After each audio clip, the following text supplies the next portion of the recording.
हम्म। मैं ये पूछ रहा हूँ कि जैसे अभी आप लोग भी बिल्कुल नए हैं, जो लोग एकदम नए हैं, और कुछ लोग ऐसे हैं जो क्लास में आते हैं, कुछ लोग ऐसे हैं जो अभी नहीं आ रहे हैं, जो ऑनलाइन देखते हैं।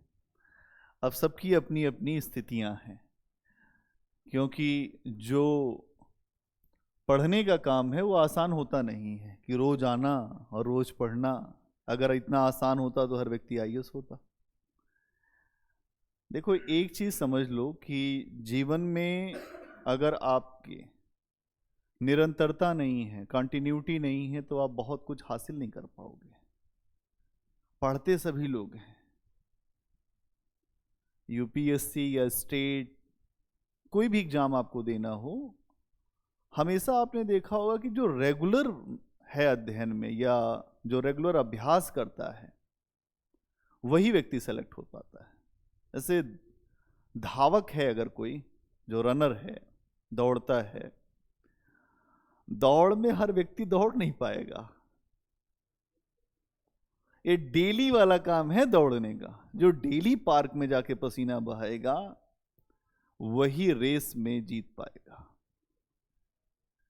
लेकिन ये आसान नहीं होता। कभी कोहरा होता है, कभी ठंडक बहुत ज़्यादा होती है, कभी बारिश होने लगेगी तो हम जाते ही नहीं। ऐसा ही जो क्लास के साथ भी है। एडमिशन लेने के लिए तो बहुत सारे लोग ले लेते हैं, 50, 100, 200, 500 पढ़ रहे हैं, लेकिन आप जाके देखोगे तो उसमें से 20% लोग ऐसे होते हैं जो आते ही नहीं। अधिकार की मांग सबसे ज्यादा, कर्म सबसे कम। पहली असफलता की ये लक्षण जो है, पहला लक्षण तो यही है असफलता का, कि आप जिस काम में लगे हुए हैं उसके लिए आपका फोकस ही नहीं है। दूसरा, केवल ये सोचना कि हम यहां आ रहे हैं उससे सफल हो जाएंगे, ये भी एक बहुत बड़ी मूर्खता है। तुम्हें ईश्वर भी आके पढ़ाने लगे, जो गुरु गोरखनाथ भी आके पढ़ा दे, जो सबसे बड़े गुरु हैं, उसके बाद भी तुम सफल नहीं हो पाओगे यदि तुम उसको एब्जॉर्ब न करो। एब्जॉर्ब का मतलब क्या होता है? आप अपने अंदर उसको आए, वो सारी चीज जो भी आपको टीचर समझा रहा है। और अगर ये नहीं आ रहा है तो फिर तो दिक्कत है। पढ़ना, उसके साथ उसको एब्जॉर्ब करना, समझ बनाना। क्योंकि आप कोई भी एग्जाम दोगे, उस एग्जाम में आपकी समझ वो साथ जाएगी और कुछ भी साथ नहीं जाएगा। जितना लिखना है लिख डालो, जितनी कॉपी भरनी है भर डालो, जाएगी वहां आपकी समझ, आपकी बुद्धि, आपका विवेक। और इसी का डेवलपमेंट करना ही हमारा उद्देश्य होता है। हम इसी पे काम करते हैं कि आपका एक विवेक डेवलप हो जाए, एक आप सोचने का नया तरीका सीख लें। और अगर आपने वो तरीका सीख लिया तब तो कोई दिक्कत नहीं है, और अगर नहीं सीखा तो फिर तो बहुत बड़ी समस्याएं खड़ी होंगी। बोलिए, खड़ी होंगी कि नहीं खड़ी होंगी? होंगी ही। तो हम लोग को यही सोचना है कि हम कुछ भी पढ़ें, कुछ भी समझें, समझने के साथ साथ वो हमारे अंदर भी हो, हम उससे आंसर भी लिख पाए। जैसे मैंने आप लोग को कुछ प्रश्न दिए थे आज़ाद हिंद फौज के बारे में। मैं एक ऐसी जो घटना पे आज आपके साथ चर्चा करूंगा। जो लोग बिल्कुल नए हैं उनको घबराने की जरूरत नहीं है, क्योंकि वो टॉपिक जो फिर से भी आएगा, स्टार्ट करेंगे। आज केवल एक ओवरव्यू भी लेंगे और ये समझने का प्रयास करेंगे कि क्या क्या देश के आंदोलन में हुआ। अगर आप देखोगे तो हम जब बात करते हैं आधुनिक भारत के इतिहास की, आधुनिक भारत का इतिहास, तो आधुनिक भारत के इतिहास का मतलब ये है कि आपको यहां पर पढ़ना क्या है। तो यहां आप देखो तो कुछ इतिहासकार या कुछ लोग जो सुविधा के हिसाब से मानते हैं कि 1707 जब औरंगजेब की मृत्यु हुई उसके बाद से आधुनिक भारत के इतिहास की बात करते हैं। कुछ लोग कहते हैं 1757 जो प्लासी की लड़ाई हुई थी उसके बाद से भारत में आधुनिकता की शुरुआत हुई, कि भारत में अब आधुनिक मूल्य, आधुनिक विचार, अंग्रेजों का शासन जो शुरू हुआ। तो 1757 से देखोगे 1857 तक पहला हिस्सा तो ये है जिसको कहते हैं जो प्रथम चरण, स्टेज 1। जब हम मॉडर्न इंडिया को स्टार्ट करते हैं पढ़ना तो सबसे पहले हम यहां से शुरू करते हैं या यहां से शुरू करेंगे। फिर क्या करेंगे, फिर हम देखेंगे 1857 से लेकर हम देखें 1947 तक। अब 1857 में क्या ऐसा हुआ कि हमने इसको अलग किया, तो यही ईस्ट इंडिया कंपनी के खिलाफ 1857 की क्रांति हुई। और जब 1857 की क्रांति हुई तो ईस्ट इंडिया कंपनी का शासन समाप्त हुआ और सीधे महारानी का शासन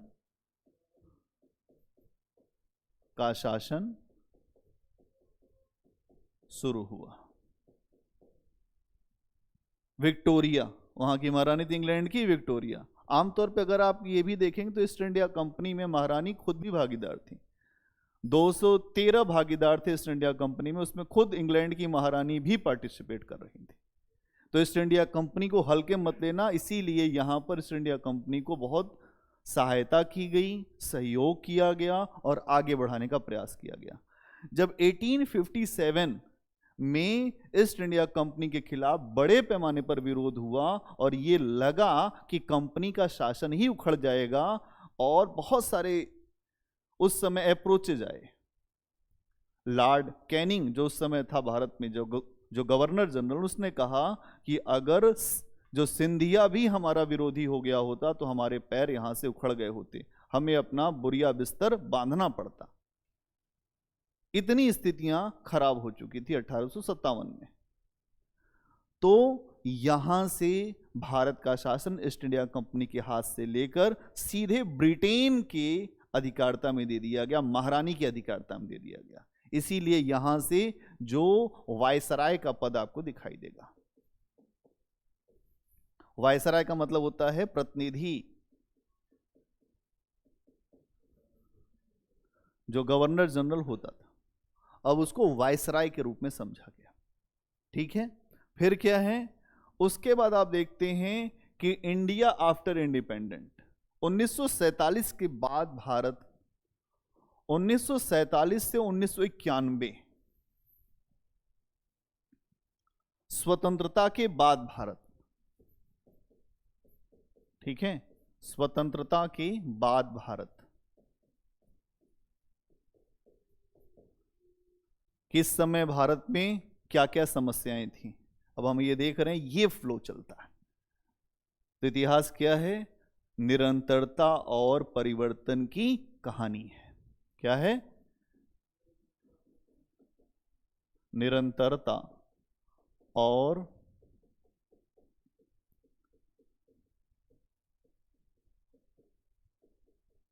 परिवर्तन की समझ है। और जिसको ये समझ हो गई उसको कोई फैक्ट रटने की जरूरत नहीं। हम इतिहास को तथ्य के सहारे नहीं पढ़ाते कभी भी। हम इतिहास को समाज, वहाँ की अर्थव्यवस्था, वहाँ के धार्मिक जीवन, वहाँ की राजनीति, वहाँ के सांस्कृतिक पहलू, उसके आधार पर इतिहास पढ़ते तो मजा आता है। ऐसे हर काल में आपने पढ़ा कि महिलाओं की स्थिति क्या है, वहाँ पे जो वर्ण व्यवस्था कैसी है, ठीक है, वहां के जो लोगों का रहन सहन कैसा है, फिर आपको आनंद आएगा क्योंकि आप भी वैसे ही रहते हो। अब आपके समय में क्या परिवर्तन हुआ ये आपको देखना है। ये तो इतिहास है। इतिहास हमें भूत को देखकर, जो हो चुका है उसको देखकर अपने जो एक तो आगे का जो भविष्य है और जो अपना वर्तमान है उसको ठीक करने की एक प्रेरणा देता है। मतलब अपने ऐसे समय को देख रहे हैं जहां हमने क्या देखा था, क्या समझा था, क्या पाया था, उसको हम आज कैसे महसूस कर रहे हैं। और अगर वही गलतियां हम फिर करेंगे तो हमारे समाज में क्या क्या होगा। तो ये चीज हम देखते हैं। तो 1947 से 1951 देश में क्या क्या समस्या थी। तो सबसे पहले आप देखो, देश में इस समय क्या थी? गरीबी। क्या थी? गरीबी। इसके अलावा भुखमरी थी। इसके अलावा रियासतों की समस्या थी।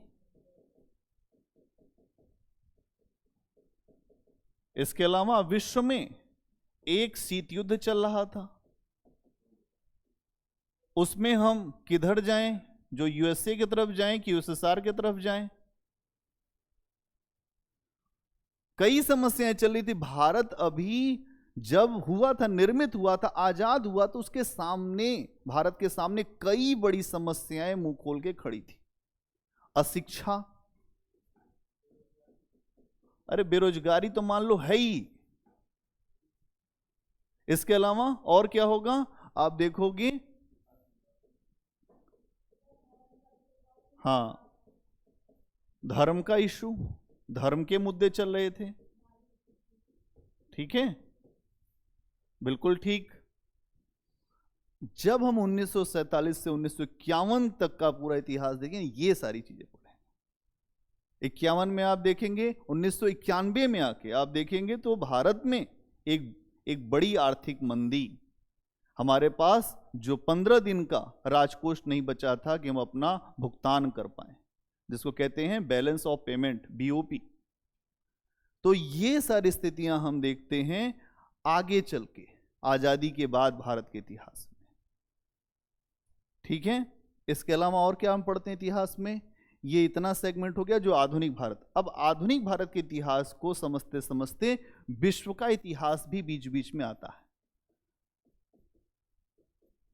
कैसे बताओ? अगर आप देखेंगे जब अंग्रेज भारत में आए, ठीक है, अंग्रेज आए कैसे? व्यापारी बन के। आज हम केवल थोड़ी सी चर्चा करना चाह रहे हैं जिससे आप लोगों को भी एक पूरी अच्छी समझ हो जाएगी कि वास्तव में अंग्रेज आए कैसे थे, अंग्रेजों की सोच क्या थी। अंग्रेज भारत में एक व्यापारी बन के आए थे, और व्यापारी बन के आने के पीछे भी एक उनके पास बहुत एक रीजन था, बहुत बड़ा। क्या रीजन था? कि वहां के बाजार पूरी तरह से बंद थे। अगर अंग्रेजों को या वहां के जो यूरोप के लोगों को भारत या अन्य जो दक्षिण पूर्व एशिया के देश हैं वहां तक जाना था तो अपने देश से बाहर निकलना था, और उनको बाहर निकलने के लिए समुद्र में उतरना पड़ता। समुद्र की यात्राएं वही व्यक्ति कर सकता है जो साहसी हो। पहली शिक्षा अगर आप अंग्रेजों से लें तो साहस की लें। दुनिया में जिसके पास साहस है वही विजेता होगा, नहीं तो विजेता नहीं हो सकता। आपसे अगर कोई ये कह दे कि आप जहाज लेके उतर जाओ तो आप उतरोगे नहीं नदी में भी, वो महासागर में उतर गए, मरने जीने का भी खतरा था। लेकिन जब उतरे तो उतरे, फिर वापस नहीं गए। दुनिया के 50 राष्ट्रों पर अधिकार किया अंग्रेजों ने। कोई सामान्य व्यक्ति नहीं थे अंग्रेज। अंग्रेज अपने नस्ल, अपने आप को बहुत ऊपर रखते थे। ऐसा ही मामला था हिटलर के समय में भी, जब उसने जर्मनी को एकीकृत किया था।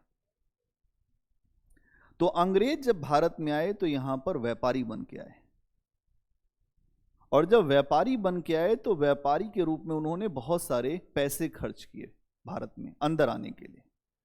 जब कोई किसी के घर में आता है तो दो तरीके होते हैं, या तो उसको कुछ लोभ दे दो, लालच दे दो। तो आमतौर पे दुनिया का हर इंसान अंदर से लालची है, तो भारत के लोग भी लालची थे।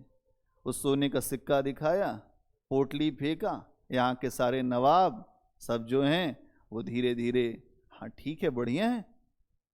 अली वर्दी खां इसी बात को कहता है, क्या कहता है कि ये अंग्रेज जो लोग हैं या जो यूरोप के लोग हैं, ये मधुमक्खियों के समान है, ये हमको शहद देने आए हैं, और अगर हमने इनको छेड़ा तो ये हमें काट काट के मारेंगे, इसलिए हमें इनको छेड़ना नहीं है। इसीलिए भारत में धीरे धीरे अंग्रेज सफल होते गए। अगर पहले ही उनको नहीं घुसने देते तो इतनी सोच ही नहीं थी हमारे पास। उत्तर से लेकर वो दक्षिण तक और पूरब से लेकर पश्चिम तक भारत अलग अलग हिस्सों में, अलग अलग उसमें जो रियासतों में था बटा हुआ, क्योंकि मुगल कमजोर हो चुके थे। 1707 में औरंगजेब की मृत्यु हो चुकी थी, और जब औरंगजेब की मृत्यु हुई तो ऐसे मुगल शासक आए जो अपने दरबार में बिना कपड़े के दौड़ते थे। जहांदार शाह जिसको लंपट मूर्ख कहते हैं, मोहम्मद शाह जिसको रंगीला कहते हैं, खूब ऐसे लोग आए। इसीलिए तो मुगलों का बेड़ा गर्क हो गया। आप लाल किला देखो, आप वो जामा मस्जिद देखो, आगरा का ताजमहल देखो, ये सब मुगलों ने बनवाया है। मुगल हिंदुस्तान के बहुत लंबे समय तक शासक रहे। आखिर कैसे बर्बाद हो गए? बर्बादी का कारण यही था, जब सोच नहीं होगी, समझ नहीं होगी। जब नाश मनुष्य पर छाता है तो पहले विवेक मर जाता है, जब नाश छाता है तो पहले विवेक को मार देता है। तो यहां आप देखेंगे तो यही हुआ। औरंगजेब के बाद कोई योग्य उत्तराधिकारी नहीं मिला। अंग्रेज उसमें सक्षम होते गए, सक्षम होते गए।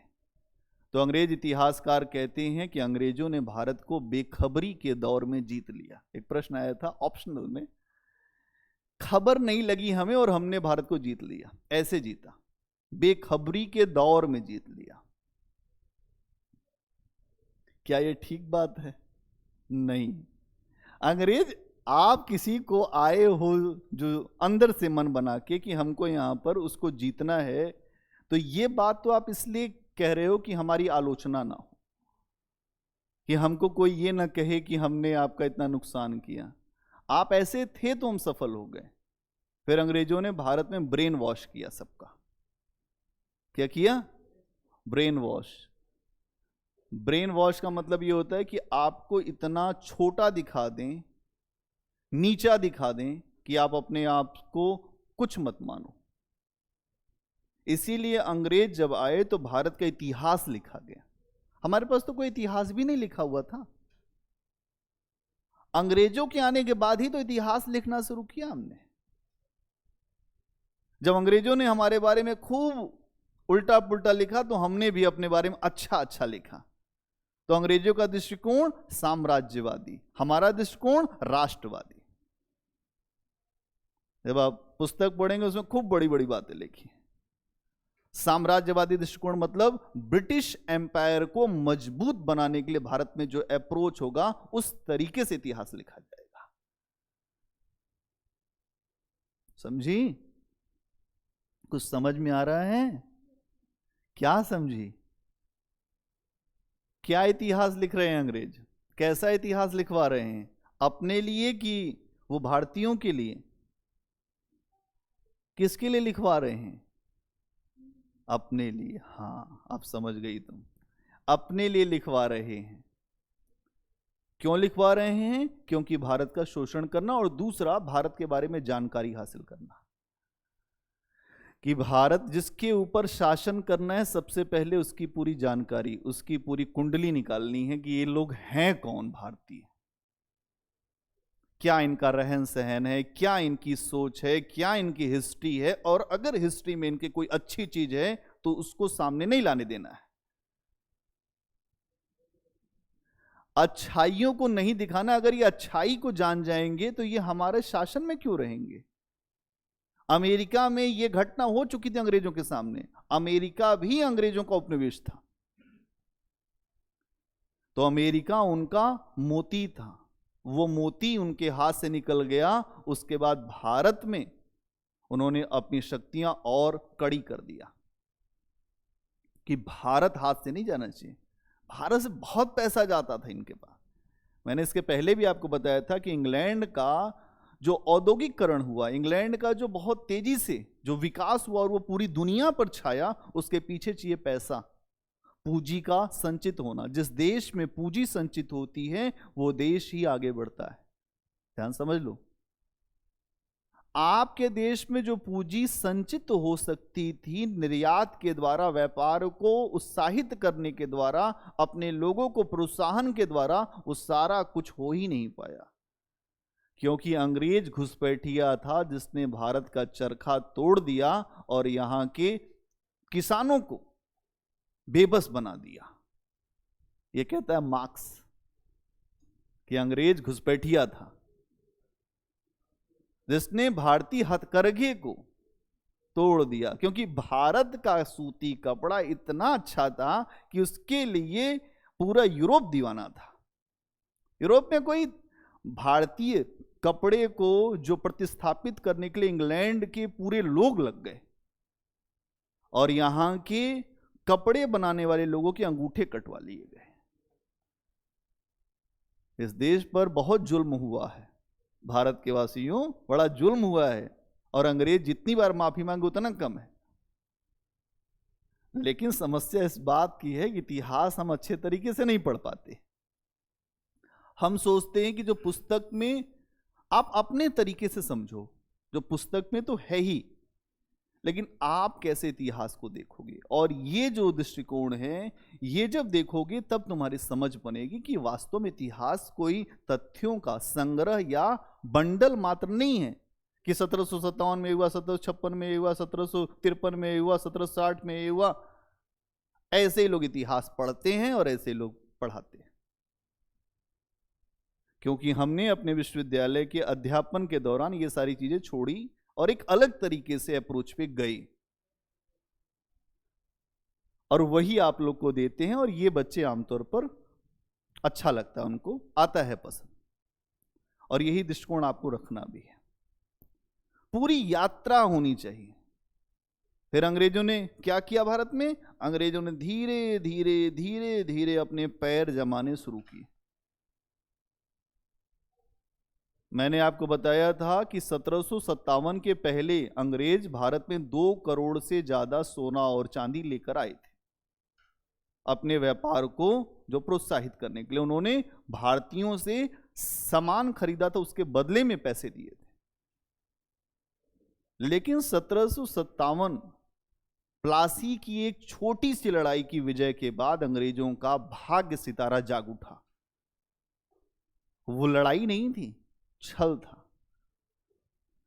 जदुनाथ सरकार कहते हैं कि भारत के लोगों ने, जो बंगाल के जो लोग थे, उन लोगों ने अपने नवाब को बेच दिया अंग्रेजों के हाथ।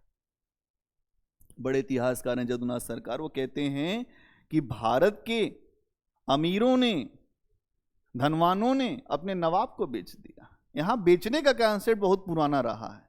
यहां अपना कौन है और कौन पराया है इसकी ही सीख नहीं हो पाती। क्या किया? बेच दिया। और प्लासी कोई युद्ध नहीं था, एक झड़प मात्र थी, कोई युद्ध नहीं हुआ। जो लड़ने गए, जो मीर जाफर, पहले ही भाग गए, सेनापति था मीर जाफर, भाग लिया वो युद्ध से। फिर सिराजुद्दौला को भागना पड़ा मैदान छोड़ के। उसके बाद उसको मीरन ने मार दिया। हां, मार दिया। अब आप देखेंगे इतिहास ऐसे ही बनता है। लेकिन अंग्रेजों को उससे धन मिला, पैसा मिला, चीजें मिली, सेना को संगठित करने का आधार मिला, अपने लिए बंगाल में एक अच्छा व्यापार मिला। जिसके पास धन है वही राज्य करेगा दुनिया पर। बिना पैसे के कुछ नहीं हो सकता, कितनी भी सोच लगा लो। सारा खेल पैसा और शक्ति का है। अब एक चीज और समझो, जिसके पास शक्ति नहीं होगी उसके पास पैसा भी नहीं रुकेगा। पैसा रखे हो तुम्हारी गर्दन उतर जाएगी अगले दिन।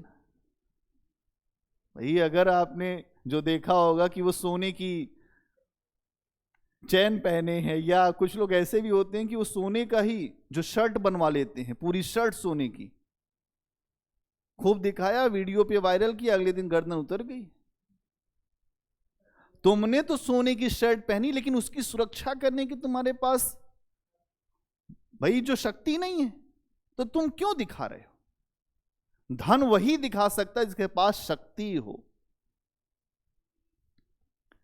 अमेरिका इसीलिए दुनिया में बहुत आगे है कि अमेरिका के पास पैसा भी और शक्ति भी है, कोई आंख नहीं दिखा सकता। क्योंकि हम अंतर्राष्ट्रीय संबंध भी पढ़ाते हैं तो हम ये भी बताते हैं कि अंतर्राष्ट्रीय जो पुलिसमैन है अमेरिका, विश्व में कोई भी घटना घट जाए उसमें अमेरिका कह देता है ये चीज ठीक नहीं हो रही है साहब। अमेरिका में अगर कुछ हो रहा और अगर तुम बोल दोगे तो अमेरिका ऐसी धमकी तुमको देगा कि अगली बार तुम बोल नहीं पाओगे, लेकिन वो बोलता है और आप सुनते हो। तो मैंने यही बात बताया कि जिसके पास धन है उसके पास शक्ति भी होनी चाहिए। तो अंग्रेजों ने शक्ति संगठित किया, धन था उनके पास, इसलिए वो धीरे धीरे अपनी सेनाओं का विस्तार करते गए और आगे चल के 1764 बक्सर की लड़ाई में 3 बड़ी शक्तियों को हरा दिया। कौन कौन? एक तो अवध का नवाब, एक जो मुगल और एक बंगाल का नवाब। इन तीनों बड़ी शक्तियों को अंग्रेजों ने 64 के वॉर में हराया और इस लड़ाई में अंग्रेजों ने अपनी पूरी शक्ति का प्रदर्शन किया। युद्ध हुआ प्रॉपर और अंग्रेजों ने इस युद्ध में यह दिखा दिया योजना बड़ी होती है, भीड़ नहीं बड़ी होती। इसलिए इस परीक्षा में भीड़ को देखकर नहीं घबराना है। भीड़ तो बहुत आएगी, एग्जाम देने जाओगे इतनी भीड़ दिखाई दे, उसमें लगे हमारा कैसे होगा साहब, इतने लोग पढ़े हुए हैं, हमसे काबिल। योजना वाला व्यक्ति सफल होता है। इसके बाद योजना है, प्लान है। पहले ऐसे इतने क्वेश्चन करने, फिर इतने क्वेश्चन, फिर इतने क्वेश्चन, ज्योग्राफी में इतने करने, हिस्ट्री में इतने करने, इकोलॉजी में इतने करने, एनवायरमेंट में इतने करके आने। हमको दुनिया से क्या मतलब? सारा जगत अंधा है, उससे हमको क्या लेना देना? हम अंधे नहीं है, हम अंधे नहीं है ना।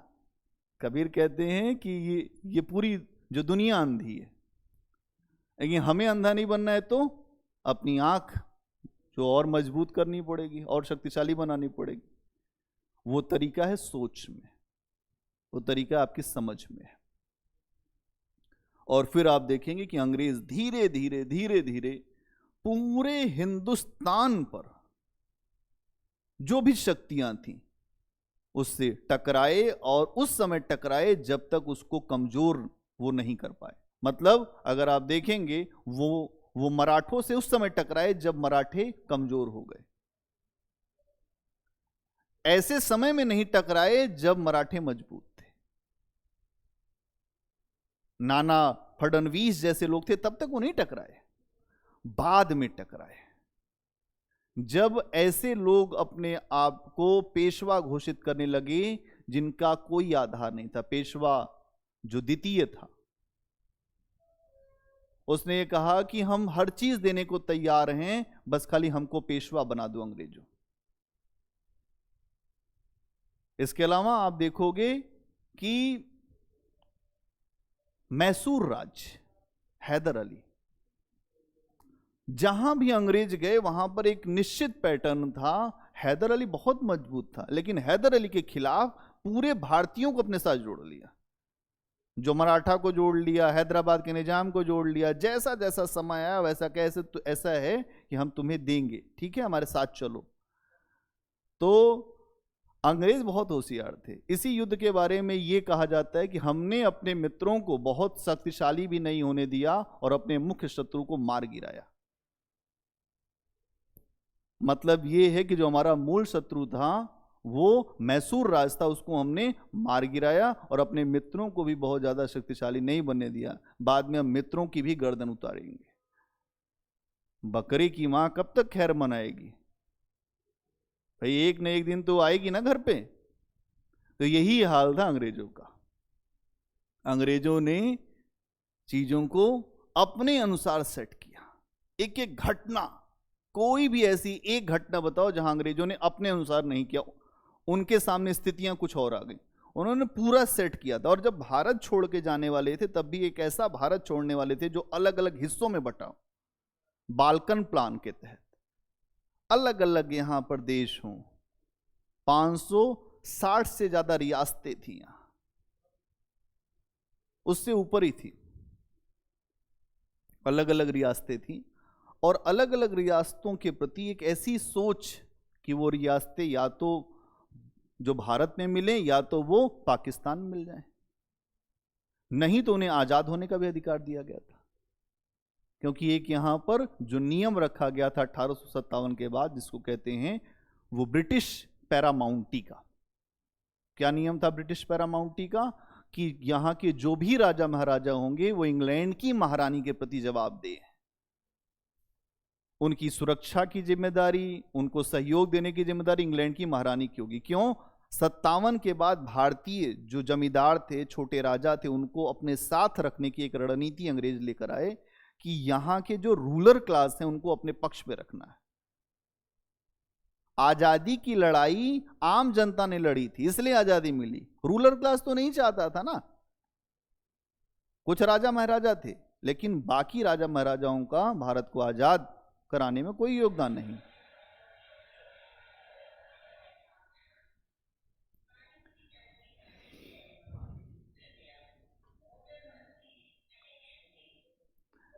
एक बार इसको बोलो।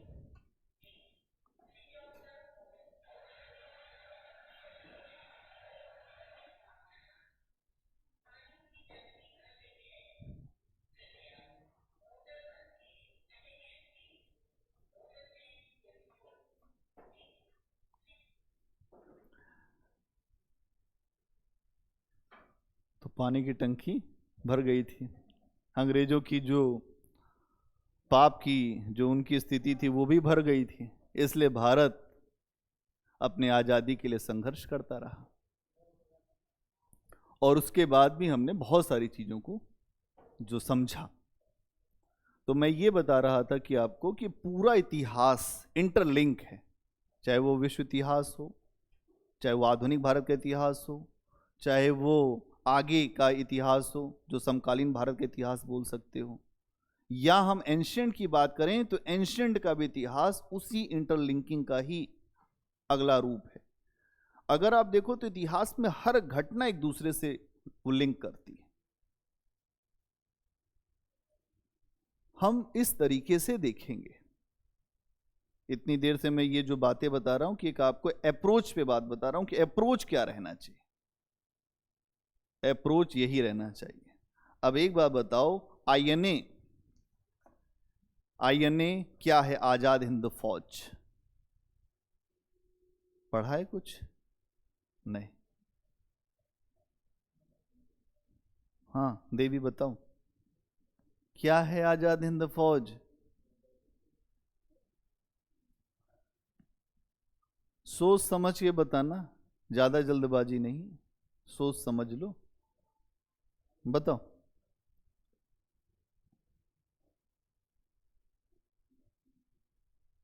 Indian Republic army. अच्छा पता है लेकिन बोल नहीं पा रही है।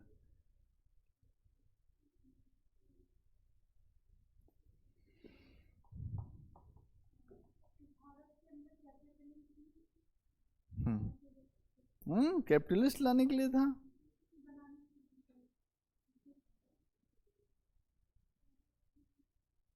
रिवीजन नहीं करती हो, इसीलिए ये मैंने कहा कि पढ़ने से ज़्यादा जो रिवीजन करना है। अगर रिवीजन नहीं है तो कोई फायदा नहीं है, सारा ज्ञान कूड़ा है। हाँ बताएं, बताइए बताइए। रुको रुको रुको, अब तुम्हारा टाइम ओवर। हाँ बताओ, खड़े हो जाओ।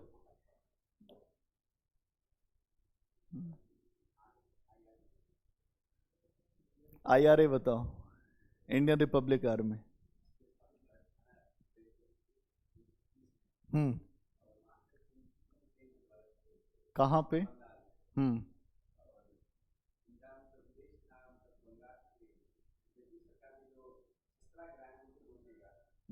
उद्देश्य ये नहीं था, इनका उद्देश्य था कि अंग्रेजों के शासन को उखाड़ फेंकना। हम्म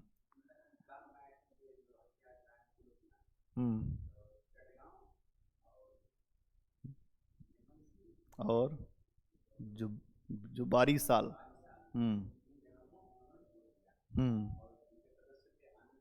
हम्म हम्म जो प्रीति लता हम्म।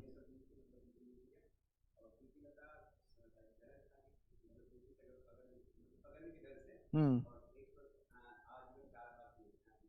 ठीक। ठीक।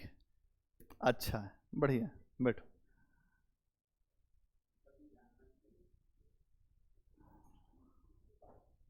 एक टॉपिक लेके बताते हैं, ठीक है? उससे थोड़ा समझ में आएगा कि हम लोग कैसे कोई टॉपिक को समझते हैं, किस तरीके से करते हैं। तो आज़ाद हिंद फौज के बारे में थोड़ी सी चर्चा कर रहा हूँ, लेकिन इस चर्चा को करने के लिए इसमें बहुत सारी बातें आएंगी और एक एक करके उन बातों को समझना है। पहले तो ये समझना पड़ेगा कि आज़ाद हिंद फौज क्यों बनी थी। कोई भी चीज आपने अगर पढ़ी तो इसमें एक प्रश्न ये जुड़ता है कि आज़ाद हिंद फौज क्यों।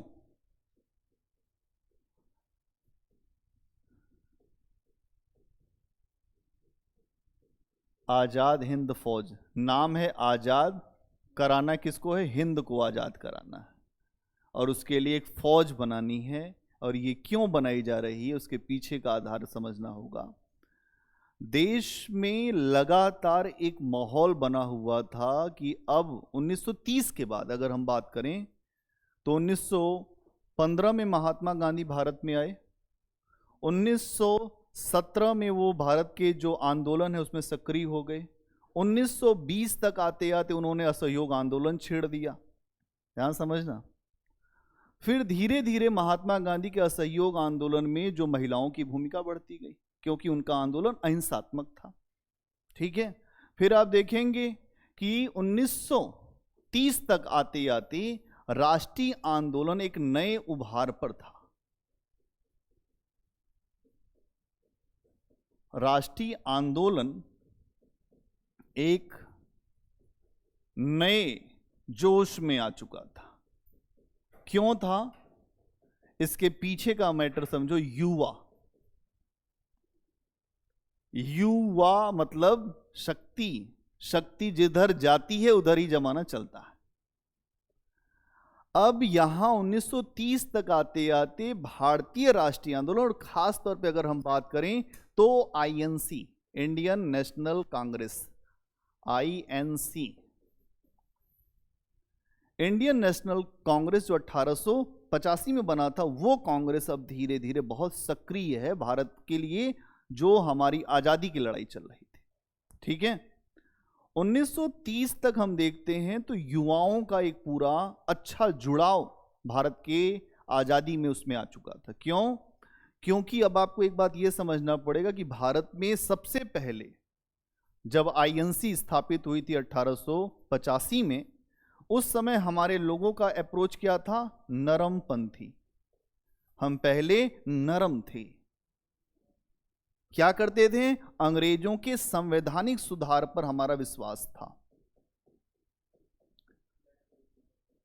हाँ, संवैधानिक सुधार, उनकी न्यायप्रियता पर विश्वास था, है ना।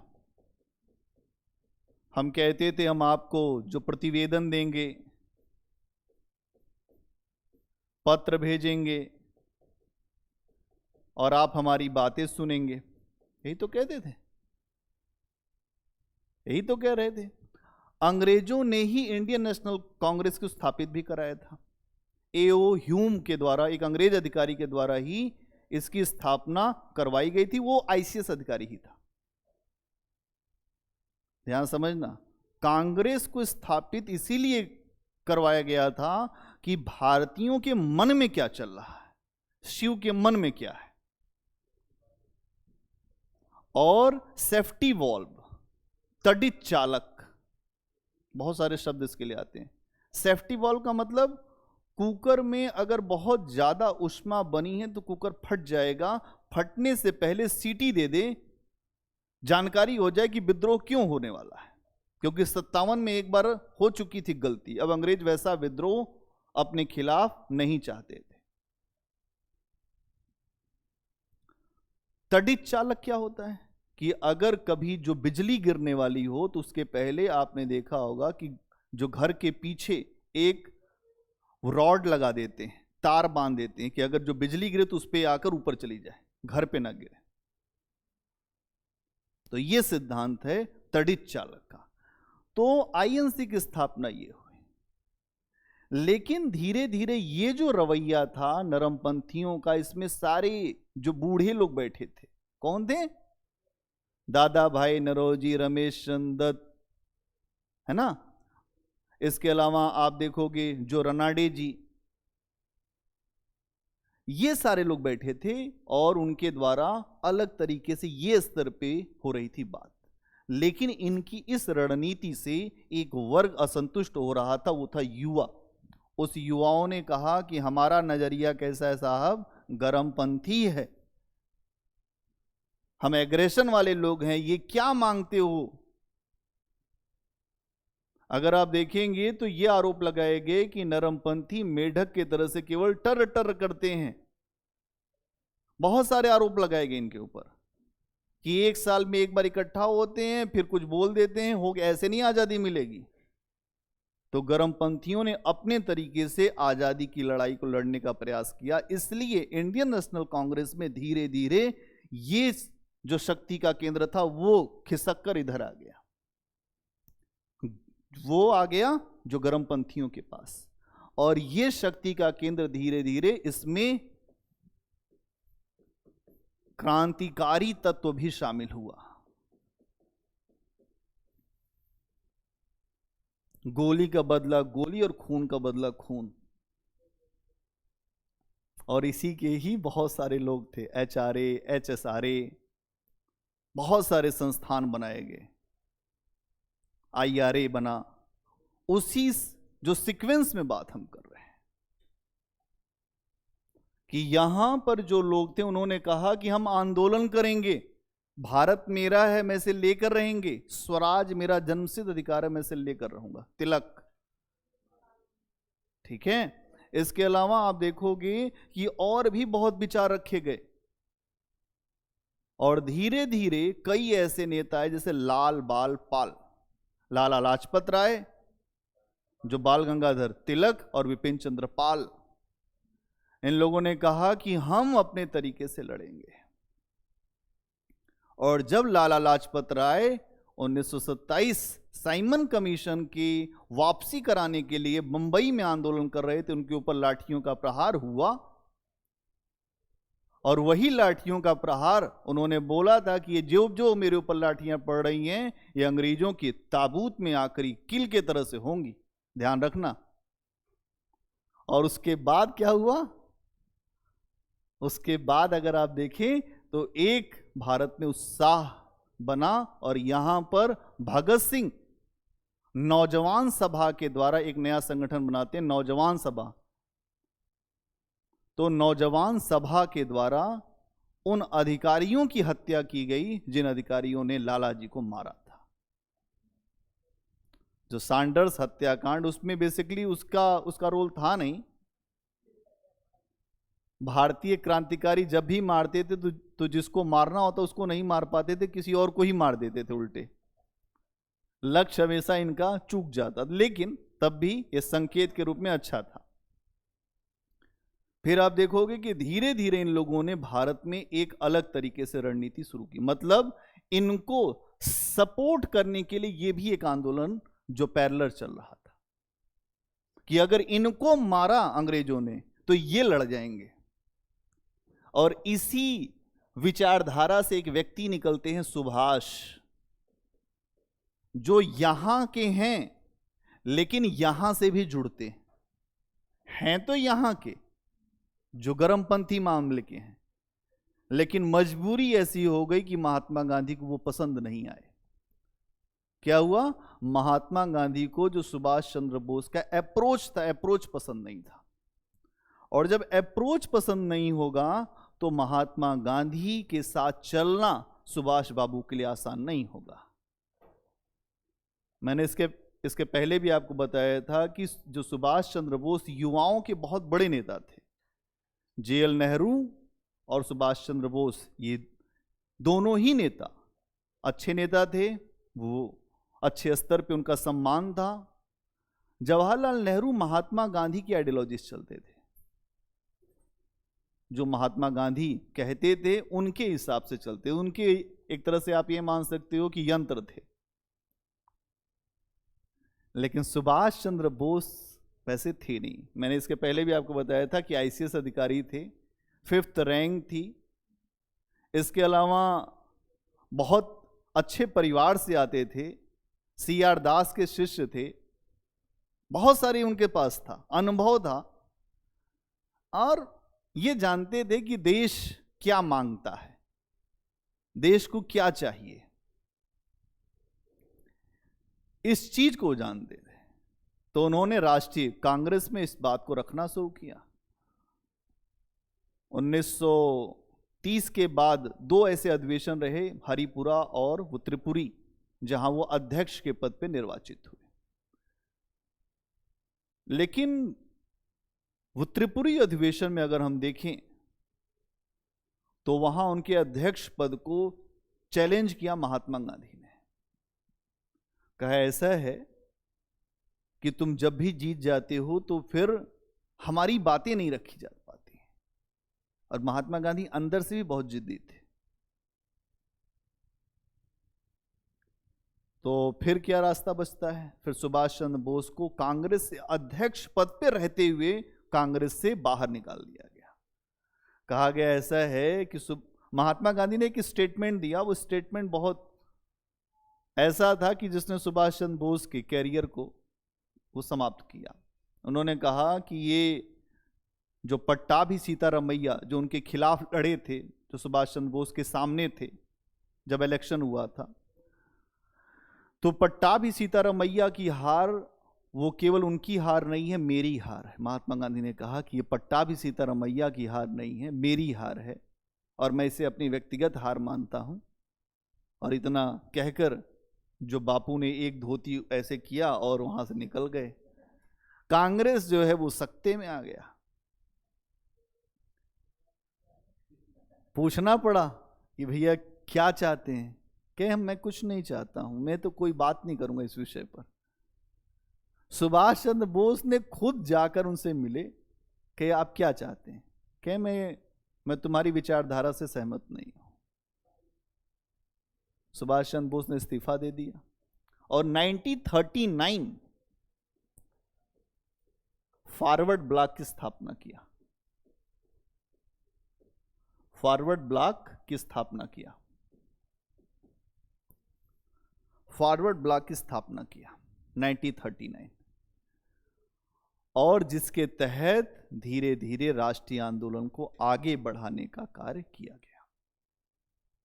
और 1939 में ही आप जानते हैं सेकेंड वर्ल्ड वॉर। अब मैंने आपको बताया था कि वर्ल्ड हिस्ट्री कैसे आएगी। अब 1939, अब यहां पे आप आ जाओ तो second world war, world war 2 शुरू हो गया। और उसके बाद यहां पर धीरे धीरे 1940 तक आते आते आप देखोगे कि भारतीय सुरक्षा कानून लाया गया अंग्रेजों के द्वारा, जिसके तहत यह कहा गया कि देश में जितने भी नेता उन सबको जेल भरो आंदोलन, सबको जेल में डालो, ये कुछ रहेंगे तो बाहर बोलेंगे, हमारे लिए समस्या करेंगे, इन सबको जेल में डालो। जेल भरो आंदोलन। फिर उसी आंदोलन से बचने के लिए सुभाष चंद्र बोस जो हैं, आप देखेंगे वो अपना भेष बदलकर पेशावर पहुंचे। पेशावर कहां? अफगानिस्तान। पेशावर पहुंचे। पेशावर से वो पहुंचे मास्को, और मास्को से पहुंचे आप देखेंगे बर्लिन 1941 में, जहां उस समय 2 महाशक्तियों के एक ग्रुप जर्मनी के पास हो गए, क्योंकि अंग्रेज तो भारत पर जो रूल ही कर रहे थे, तो अंग्रेजों के पास तो नहीं जा सकते थे। तो जो अंग्रेजों का दुश्मन वो हमारा भी दुश्मन, हाँ वो हमारा भाई, सॉरी दोस्त, जो दुश्मन का, एक बड़ी अच्छी कहावत है, क्या है? हाँ, जो दुश्मन का दुश्मन हमारा दोस्त। इसी सोच के साथ जो सुभाष चंद्र बोस वहां पहुंचे थे। तो वहां जब गए तो हिटलर से मुलाकात हुई। हिटलर ने उनको कहा कि भाई आपके अंदर अद्भुत गुण है, आपको मैं वो नेताजी कहता हूं, और वहीं से उनका नाम पड़ गया नेताजी सुभाष चंद्र बोस। अब नेताजी को यह कहा गया कि अब आप क्या चाहते हैं हमसे? हिटलर ने पूछा। उन्होंने कहा, मैं अंग्रेजों को अपने देश से खदेड़ना चाहता, भगाना चाहता हूं। जैसे कोई जानवर अगर किसी के खेत में आ जाए तो लोग अब उसको हटा देते हैं अपने खेत से, वैसे ही सुभाष चंद्र बोस ने अपने देश से अंग्रेजों को बाहर निकालने के लिए हिटलर से जाकर दोस्ती का प्रयास किया। इसी प्रयास के तहत अगर आप देखेंगे तो वो आगे चल के एक नई सेना बनाएंगे जिसका नाम है आजाद हिंद फौज। ठीक है। और 1942 में जो सुभाष चंद्र बोस पहुंचते हैं सिंगापुर, जब सिंगापुर पहुंचते हैं तो वहीं पर भारतीय युद्ध बंदी रखे गए थे। कौन रखा गया था? भारतीय युद्ध बंदी। किसने बनाया था? जापान ने। जापान और वो जर्मनी और इटली, ये तीनों दोस्त थे। ठीक। इन तीनों दोस्तों ने अमेरिका, ब्रिटेन, फ्रांस के खिलाफ एक महायुद्ध छेड़ा था। ठीक है। अब यहां पर हमें जो सहयोग मिल सकता था, जो अंग्रेजों के विरोधी हों उन्हीं से। तो अंग्रेजों के विरोधी कौन कौन थे? जर्मनी, जापान और इटली। इसी क्रम में आए यहां सिंगापुर सुभाष चंद्र बोस। अब क्या हुआ? सुभाष चंद्र बोस जून 1943 में जब सिंगापुर पहुंचे तो यहां उन्हें एक जो संस्थान था, इंडियन इंडिपेंडेंस लीग, जो बनाया गया था रास बिहारी बोस के द्वारा। अब ये कौन थे रास बिहारी बोस? अगर आपको याद हो तो जब 1911 में भारत की राजधानी जब परिवर्तित हुई थी और 1912 में जब लॉर्ड हार्डिंग सेकंड भारत में आ रहा था वो दिल्ली में, तो उसके ऊपर जो चांदनी चौक से उसकी पालकी निकल रही थी वो लॉर्ड हार्डिंग की, उसके ऊपर जो बम फिकवाया गया था वो फिकवाया था रास बिहारी बोस ने। और उसके बाद वो भाग गए जो विदेश में। वो रास बिहारी बोस वहां जाकर उन्होंने इंडियन इंडिपेंडेंस लीग नाम का एक संस्थान बनाया था। उस इंडियन इंडिपेंडेंस लीग की सहायता से जो सुभाष चंद्र बोस ने भारतीय जो युद्ध बंदी थे सबको एकत्रित किया। और एकत्रित करने के बाद 1942 में अगर आप देखेंगे तो भारतीयों का एक सम्मेलन बुलाया गया जो विदेश में रहते थे। उस सम्मेलन में बहुत सारे लोग इकट्ठा हुए, जैसे कैप्टन मोहन सिंह, रास बिहारी बोस, निरंजन सिंह। और यहीं पर यह निर्णय लिया गया कि हमें एक सेना बनानी पड़ेगी जिसे भारतीय राष्ट्रीय सेना कहा गया, इंडियन नेशनल आर्मी या आजाद हिंद फौज। ठीक है। ये बात आपको समझनी है। और यहीं पर जो सुभाष चंद्र बोस ने एक स्टेटमेंट दिया था कि हमारी मातृभूमि स्वतंत्रता की खोज में है। हमारी मातृभूमि जो मदरलैंड है, हम अपनी वो मां समझते हैं ना धरती को, हमारी मातृभूमि वो स्वतंत्रता की खोज में है। तुम मुझे खून दो, मैं तुम्हें आजादी दूंगा।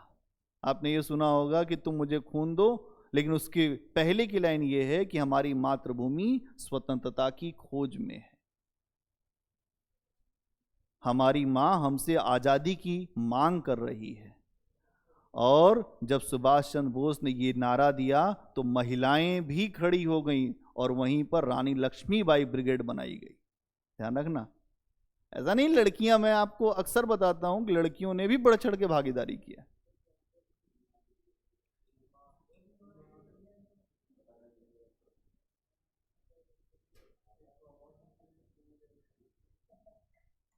तो ये आपको समझना पड़ेगा कि यहां पर जो सुभाष चंद्र बोस ने इसी जो सिंगापुर से ये एक और नारा दिया, दिल्ली चलो,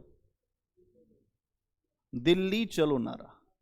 स्टेट पीसेस में ऐसे प्रश्न आ जाते हैं कि कब कहां क्या नारा दिया गया, तो दिल्ली चलो का नारा यहीं पे सुभाष चंद्र बोस ने दिया था।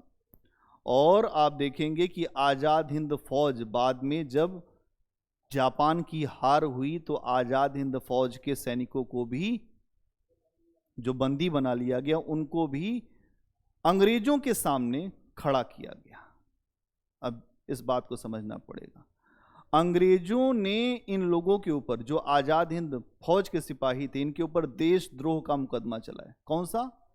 देशद्रोह, कि तुम लोगों ने देश के साथ द्रोह किया। लेकिन वास्तव में देखो तो ये देश की आजादी के लिए लड़ रहे थे, लेकिन अंग्रेजों की नजर में वही देशद्रोह था।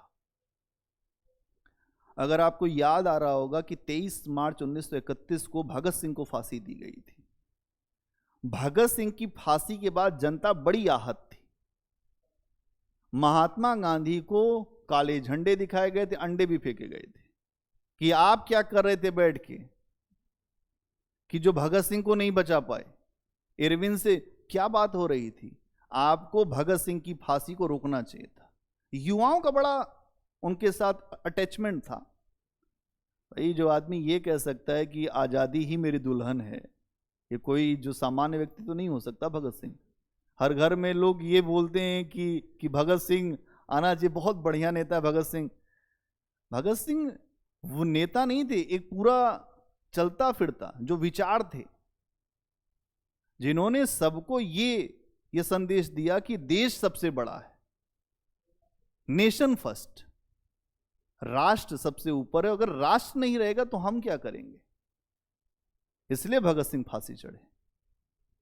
जो लाहौर असेंबली बम कांड, अगर आप देखेंगे, असेंबली बम कांड, वो लाहौर कह रहा हूं, असेंबली बम कांड जो है उसमें भी आप देखेंगे, इसीलिए वो पकड़े भी गए।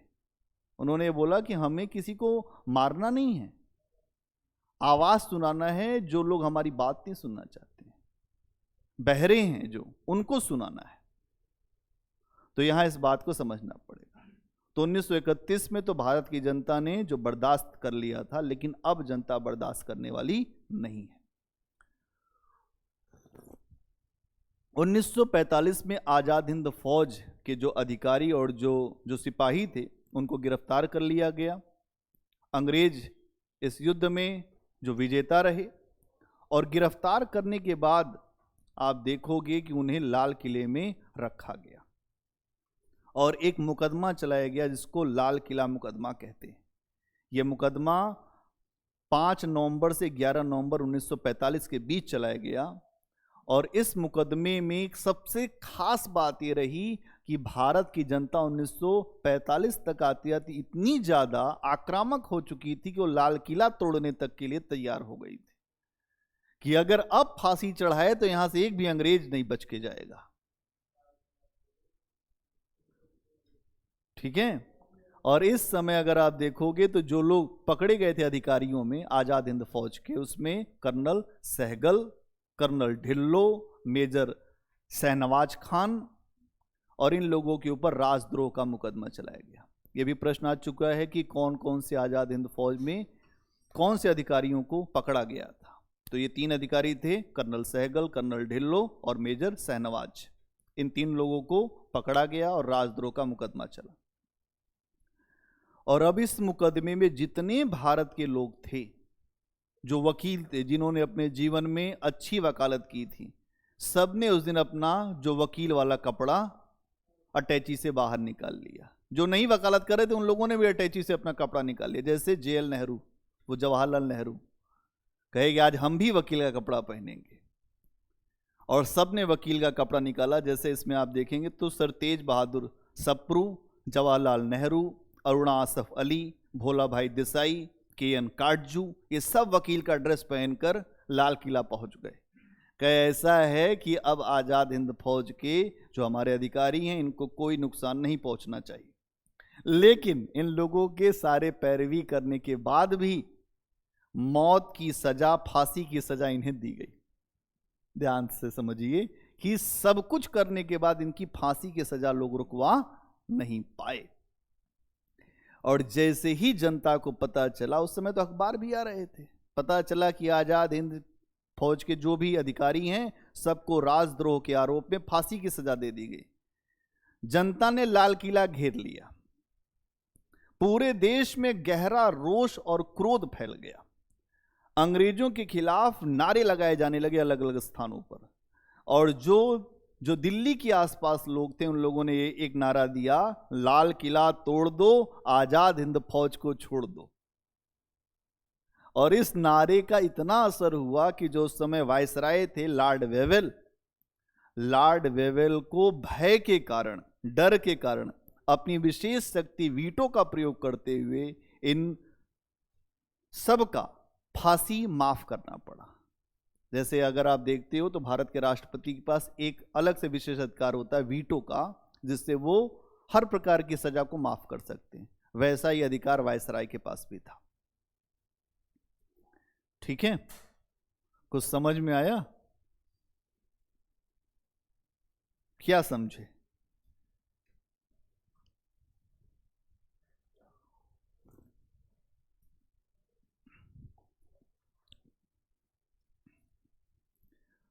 भारत छोड़ो थोड़ा सा बताएं, सुनो। हाँ, थोड़ा सुनो, भारत छोड़ो क्या है मामला। भारत छोड़ो है बहुत शानदार। महात्मा गांधी अपनी रणनीति बदल देते हैं। अब तक बोलते हैं मैं अहिंसात्मक तरीके से आगे बढ़ूंगा, लेकिन यहां कहते हैं मैं तुम्हें तुमको एक ऐसा मंत्र देता हूं कि अब तुम्हारे पास अब कोई विकल्प नहीं है, करो या मरो। इसी जगह महात्मा गांधी ने एक नारा दिया था, करो या मरो। ये एक ऐसा आंदोलन था, भारत छोड़ो। भारत छोड़ो आंदोलन को अगर आप देखें तो इसमें एक बात ये रखी गई थी कि अंग्रेजों के खिलाफ अब हमें यह सोचना है कि अंग्रेजों को भारत में नहीं रहने देना है। सभी बड़े नेता 1942 में जैसे ही महात्मा गांधी ने यह नारा दिया, करो या मरो, जितने बड़े भारत के नेता थे सबको जेल में डाल दिया गया। महात्मा गांधी, कस्तूरबा गांधी, जो सरोजनी नायडू, महादेव देसाई, सबको जेल, सब जेल जाओ। जवाहरलाल नेहरू, फिर गोविंद बल्लभ पंत, सब चले गए। राजेंद्र प्रसाद, सबको जेल में भर दिया गया। कोई भारत का एक भी नेता जेल के बाहर नहीं है। आंदोलन कैसे चलेगा, कोई समझाने वाला नहीं है। तो महात्मा गांधी ने एक मैसेज हर व्यक्ति तक पहुंचाया कि अब तुम्हारे लिए आखिरी समय आ चुका है। देश की लड़ाई के लिए तुम्हें सब कुछ अपना देना पड़ेगा।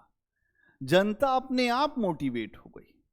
इसीलिए विपिन चंद्रा ने लिखा, यह आंदोलन स्वतः स्फूर्त था, स्वयं से चल रहा था। कभी कभी किसी आंदोलन को अपने आप ऊर्जा मिलने लगती है। वैसा ही आंदोलन भारत छोड़ो आंदोलन था, जो अपने आप चल रहा था। अगर आप देखेंगे तो महात्मा गांधी ने यह कहा कि मैं अंग्रेजों की इतनी ज्यादा जो हिंसा हो रही भारत में, उसके खिलाफ अब मैं नहीं लोगों को मना कर सकता कि वो हिंसा ना करें। नहीं तो महात्मा गांधी ये बात कहते थे, अगर हिंसा का प्रयोग होगा तो मैं कोई आंदोलन नहीं चलाऊंगा। लेकिन 1942 तक महात्मा गांधी ने यह कहना शुरू कर दिया कि अगर अंग्रेज इतनी बड़ी हिंसा कर रहे हैं तो मैं अपने लोगों को मना नहीं कर सकता।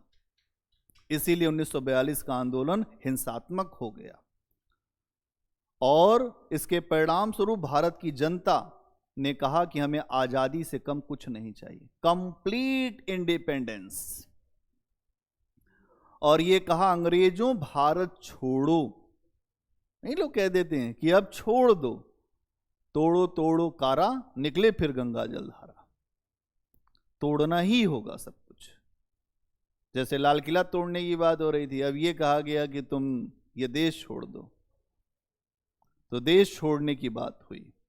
और यहां पर कुछ महात्मा गांधी ने अपने एडवाइस किए, जैसे सरकारी कर्मचारी अपनी नौकरी छोड़ दें, और अगर चाहें तो वो नौकरी नहीं छोड़ते हैं तो अपनी निष्ठा कांग्रेस के प्रति वो घोषित कर दें कि हम राष्ट्रीय कांग्रेस के प्रति हैं। सैनिक अपने देशवासियों पर हथियार चलाने से मना कर दें कि अपने देश के लोगों पर अब तुम गोली नहीं चलाओगे। छात्र उस समय अपनी पढ़ाई छोड़ें जब वो इसमें आगे तक रह सके, आजादी तक, नहीं तो अपनी पढ़ाई ना छोड़ें।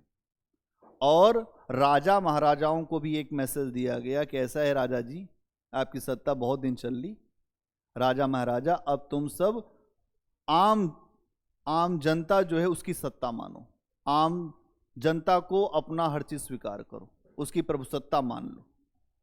ये मैसेज दिए गए आम जनता को। कि आम जनता इस तरीके से चलेगी। और आप देखेंगे कि इस भारत छोड़ो आंदोलन के बारे में मैंने आपको बताया कि इसका कोई नेता नहीं था। तो इस आंदोलन की गतिविधियां, अंग्रेज बहुत सक्रिय थे, जो कोई कुछ भी थोड़ा बहुत करे उसको जेल डाल देते थे।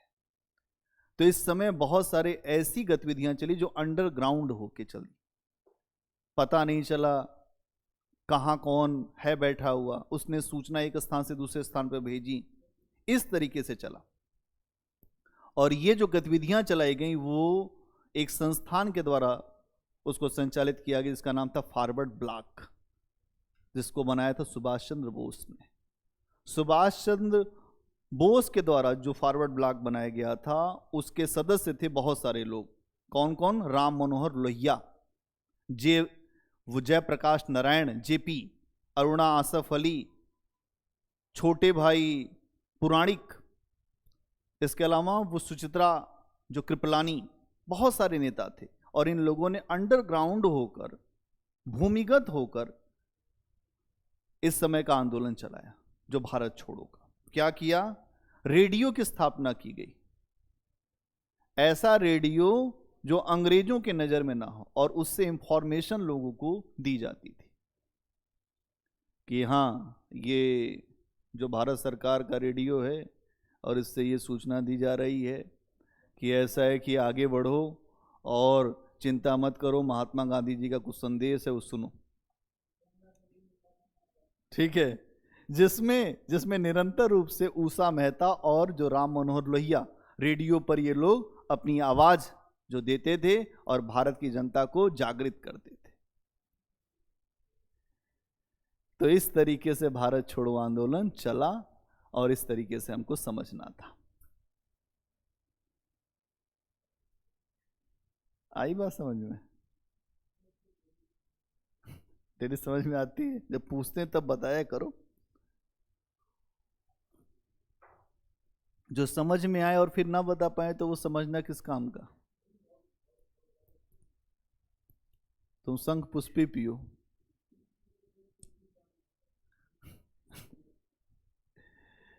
याद तो रखना ही पड़ेगा, याद है तो आबाद है, नहीं तो सब बर्बाद है।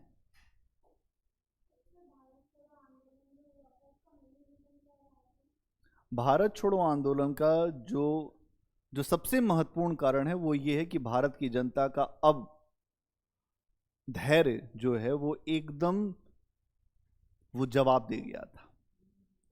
लगातार इतना हमारा जो दमन हो रहा था अंग्रेजों के द्वारा, बहुत दमन हो रहा था, हर जगह अंग्रेज हमारा दमन कर रहे थे।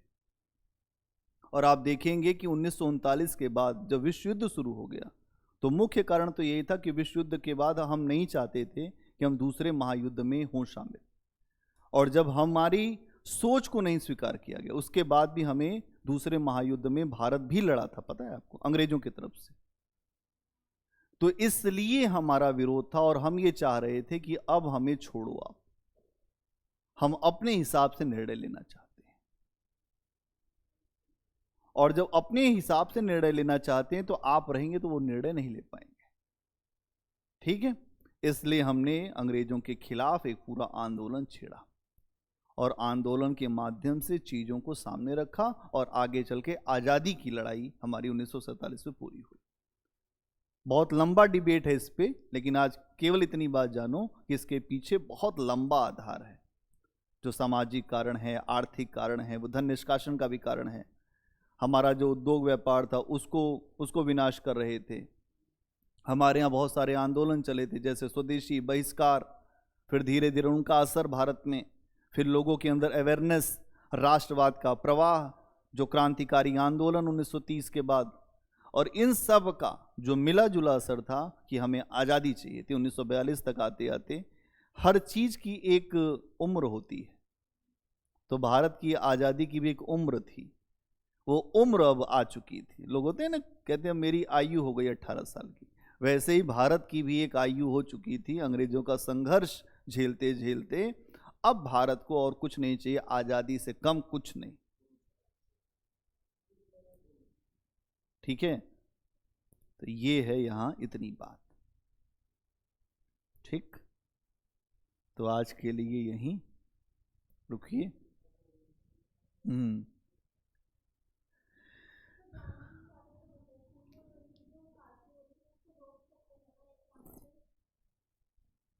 गांधी जी चाह के भी कुछ न कर पाते।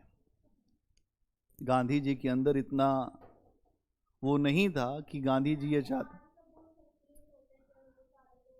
लॉर्ड इरविन जो उस समय थे, जो वायसराय, लॉर्ड इरविन को वो केवल रिक्वेस्ट कर सकते थे। लॉर्ड इरविन मानते या ना मानते उनके ऊपर था। आप ये बताओ, खुद से सोचो।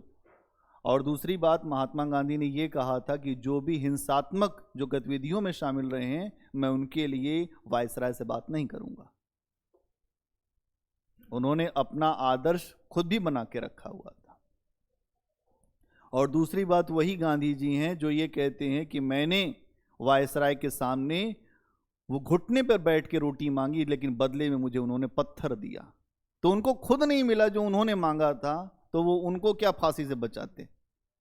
महात्मा गांधी जो मांग रहे थे वो उनको खुद नहीं मिल पाया, अपनी मांगे, तो भगत सिंह की क्या फांसी बचा पाते। महात्मा के ऊपर का असर अगर आप देखें तो महात्मा गांधी एक अलग विचारधारा को लेकर चल रहे थे, और जो भगत सिंह की विचारधारा अलग थी, तो उनकी विचारधारा का अंतर था। इसलिए अगर वो चाहते तब भी कुछ न कर पाते। एक प्रश्न पूछा गया कि महात्मा गांधी न होते तो भारत की आजादी का स्वरूप क्या होता। प्रश्न आया, क्या होता बताओ सोच के। महात्मा गांधी न होते तो देश में हो सकता है कि हमारे जो युवा हैं वो दूसरी दिशा में निकल जाते। हमारे यहाँ एक ऐसी सरकार बन सकती थी जो फांसीवादी हो सकती थी, तानाशाही हो सकती थी। तो महात्मा गांधी ने एक तरह से रोकथाम किया और भारत में एक ऐसा देश बनाने का भारत को प्रयास किया जो साध्य साधन की पवित्रता से निर्मित हो। जो साध्य साधन का मतलब, जिसका ऐसा देश जिसका प्राप्त करने का जो लक्ष्य है वो भी पवित्र हो, जो उसका जो साधन है वो भी पवित्र हो, तरीका भी पवित्र हो, और जो लक्ष्य है वो भी पवित्र हो। लेकिन सुभाष चंद्र बोस का अप्रोच क्या था, अगर आप देखो तो वो ये कहते थे कि साधन चाहे कुछ भी हो सकता है, लेकिन लक्ष्य हमारा देश की आजादी है। आदमी अच्छा हो या बुरा हो, अगर वो हमारे देश को आजाद कराने के लिए आगे बढ़ता है तो हमें उसका सहयोग लेना चाहिए। लेकिन महात्मा गांधी नहीं कहते हैं ये।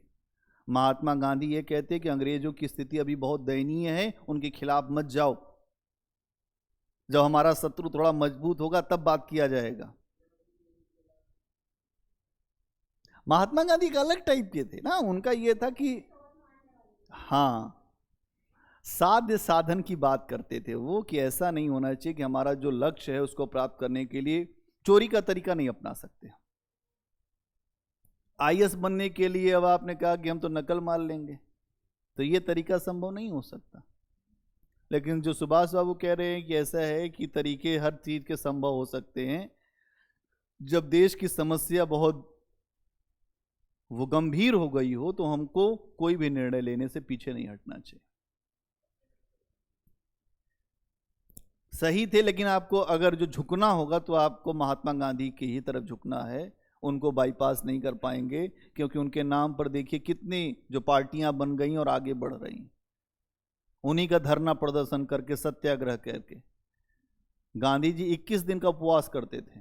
एक बार ऐसा अनशन हो गया था उनका कि उन्होंने कहा कि अब मैं अपनी जान देकर ही मानूंगा, और पूरी तैयारियां हो गई थी कि अब इनकी अंत्येष्टि हो जाएगी और सारी चीजें हो जाएंगी। अंग्रेजों की तरफ से भी पूरी तैयारियां थी। अचानक गांधी जी ने अपना अनशन तोड़ दिया। जिएंगे हम। हाँ, तो महात्मा गांधी इसीलिए तो है महात्मा गांधी।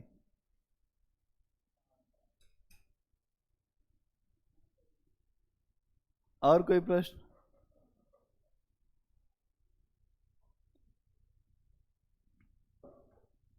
कुछ भी मन में हो पूछो।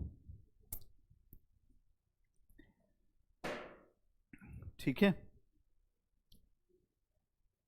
चलिए आज के लिए फिर यहीं रुकिए, फिर हम लोग आगे बात करेंगे।